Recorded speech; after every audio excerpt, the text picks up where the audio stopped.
L'industrie automobile allemande traverse une période de bouleversement majeur, marquée par une concurrence internationale accrue et des défis liés à la transition écologique.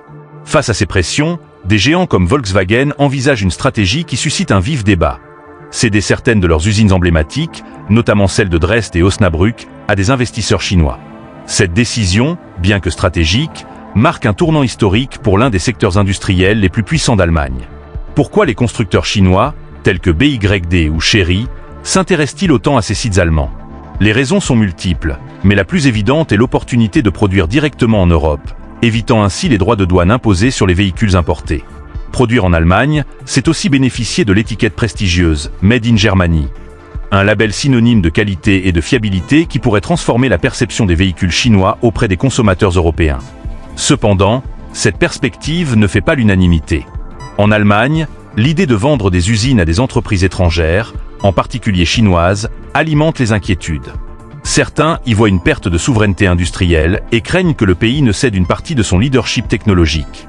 Les syndicats redoutent également une détérioration des conditions de travail et la suppression de nombreux emplois locaux.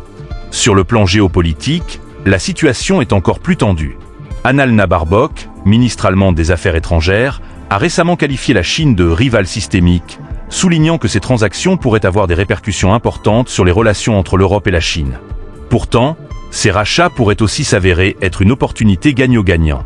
Les constructeurs allemands, confrontés à une baisse de la demande pour leurs modèles traditionnels, cherchent à se recentrer sur les véhicules électriques et les technologies autonomes. La vente de sites non rentables leur permettrait de financer ces transitions essentielles pour rester compétitifs. Du côté chinois, ces usines représentent bien plus qu'une simple acquisition industrielle.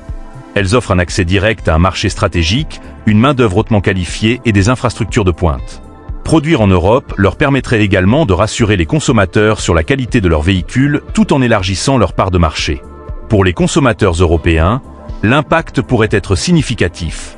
Ces rachats pourraient entraîner une plus grande variété de modèles de véhicules électriques à des prix compétitifs, poussant ainsi les constructeurs traditionnels à innover davantage. Cependant, des questions subsistent. Les standards de qualité et les conditions de production seront-ils préservés sous une direction étrangère? Et que deviendront les milliers de travailleurs qui dépendent de ces usines? Ces rachats pourraient-ils vraiment redessiner l'équilibre des forces dans l'industrie automobile mondiale? Ce qui est certain, c'est que cette situation reflète les profondes transformations que traverse l'industrie automobile. L'Allemagne, bastion historique de l'automobile, voit son statut remis en question par des acteurs chinois de plus en plus ambitieux. Ce tournant pourrait être décisif, tant pour les constructeurs que pour les consommateurs. La question qui reste en suspens est celle de l'avenir. Assiste-t-on à une menace pour l'industrie européenne ou à une évolution inévitable dans un monde globalisé et compétitif? Une chose est sûre, cette bataille entre innovation, économie et géopolitique ne fait que commencer.